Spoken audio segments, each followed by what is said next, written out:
मैं भारत जोड़ो अभियान की तरफ से यहाँ गुलबर्गा के वोटर के लिए एक अपील करने आया। अपील ये है कि ये कोई मामूली इलेक्शन नहीं, हर 5 साल में एक बार होने वाला इलेक्शन ये नहीं।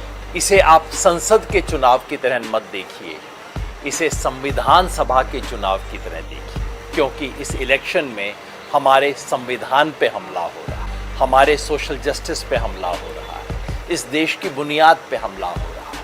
और हमला कोई बाहर वाले नहीं कर रहे, हमला कहीं नीचे से नहीं हो रहा, साइड से नहीं हो रहा, हमला जो इस देश की सबसे बड़ी कुर्सी पे बैठे लोग हैं वो कर रहे हैं। 10 साल के बाद जवाब देना चाहिए कि 10 साल में क्या किया आपने। वो करने की बजाय 10 साल के बाद अपना हिसाब देने की बजाय देश में सिर्फ नफरत फैलाने का काम कर रहे हैं। 10 साल राज करने के बाद जो सरकार महंगाई का जवाब ना दे लेकिन मंदिर के नाम पे वोट मांगे, जो लोगों को जोड़ने की बजाय हिंदू मुसलमान को तोड़ने की बात करे। This video is sponsored by Mahalakshmi Jewelers, Manu Multi Speciality Hospital, KBN University, Shaheen Group of Institutions, Surat Khazana, Al Sharia Group of Institutions, Curl.fit, Big Neuropsychiatry Hospital, and by Alimi Public School.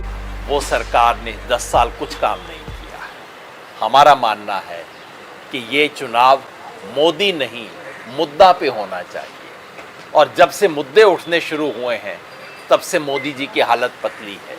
मुद्दा है महंगाई का, मुद्दा है बेरोजगारी का, मुद्दा है किसानों की हालत का, मुद्दा है इस देश में अमीर गरीब के बीच में बढ़ती हुई खाई का, मुद्दा है इलेक्टोरल बॉन्ड का, और मुद्दा है अब कर्नाटका में इस देश का सबसे बड़ा सेक्स एक्सप्लॉयटेशन स्कैंडल का। इन पे बीजेपी बात नहीं करती। प्रधानमंत्री कल कर्नाटका में आते हैं, महिला की सुरक्षा की बात करते हैं। शर्म नहीं आती आपको ऐसी बातें करते हुए? अरे हासन में किसका आप सपोर्ट कर रहे थे, उसका जवाब दो।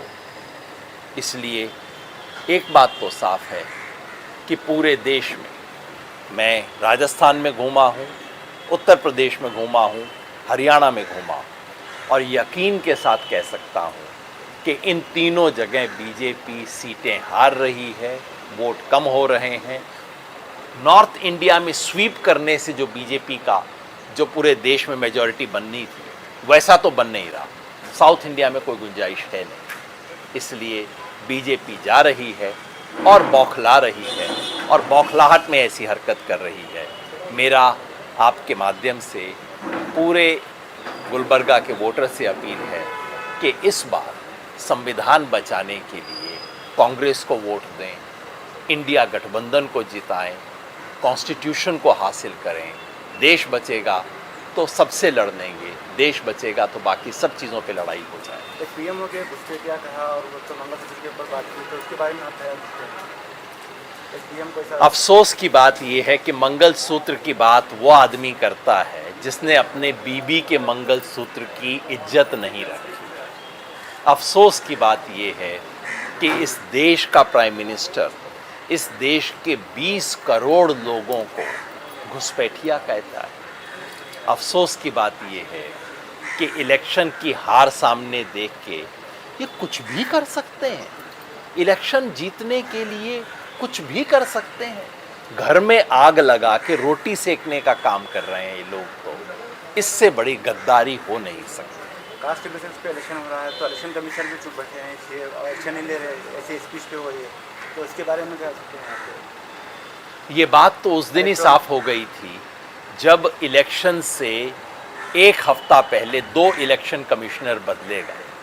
कभी सुना है आपने कि मैच से 2 घंटा पहले रेफरी बदला जाए? और रेफरी चुने वो जो सामने वाली टीम का कैप्टन है, वो रेफरी को चुन रहा है। जाहिर है उसके बाद से जो इलेक्शन कमीशन ने किया है वो बहुत शर्मनाक चीज़ है। जो इलेक्टोरल बॉन्ड का सवाल है, इलेक्टोरल बॉन्ड इस देश की हिस्ट्री में आज तक का सबसे बड़ा प्रोवन स्कैंडल है। प्रोवन इसलिए, बाकी जितने भी इस देश के अंदर स्कैम हुए, घोटाले हुए, उस सब में ये था कि अच्छा पैसा कहाँ गया, ये दिखाओ पैसा किसने दिया। वो एलिगेशन रहे, आरोप रहे। बोफोर्स में आरोप था, बहुत सीरियस आरोप था, लेकिन कभी प्रूव नहीं हुआ। यही बात राफेल पे थी, यही बात 2G पे थी। यहाँ तो बात ही प्रूफ से शुरू हो रही है। सुप्रीम कोर्ट प्रूफ दे रहा है किसने किसको कितना पैसा कब दिया।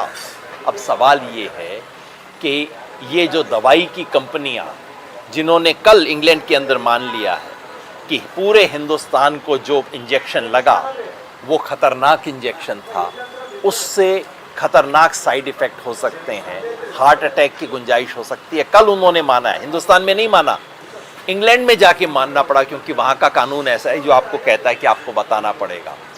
और उस कंपनी से बीजेपी ने 52 करोड़ रुपए का इलेक्टोरल बॉन्ड लिया है। सवाल ये है कि जनता की जीवन के साथ खिलवाड़ करके अपने पैसा कमाने वाली जो पॉलिटिक्स है बीजेपी की, उसका जवाब आज बीजेपी को देना पड़ेगा।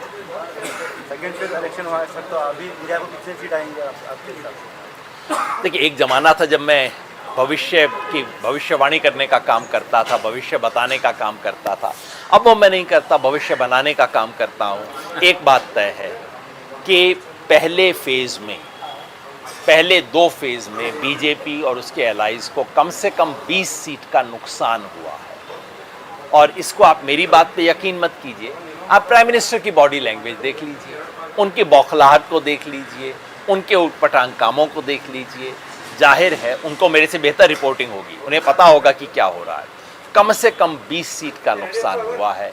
और जैसे जैसे इलेक्शन आगे बढ़ रहा है वैसे वैसे बीजेपी के लिए टाइट होता जा रहा है। जनवरी के अंत में बीजेपी ने सोचा था इलेक्शन तो निपट गया, काम हो गया, और इसी भरोसे के अंदर सोचा कि सब कुछ निपटा लेंगे, 400 का नारा दे दिया।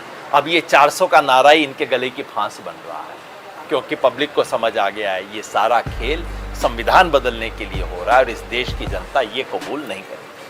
This video is sponsored by Mahalakshmi Jewelers, Manu Multi Speciality Hospital, KBN University, Shaheen Group of Institutions, Surat Khazana, Al Sharia Group of Institutions, Curl.fit, Big Neuropsychiatry Hospital, and by Alimi Public School.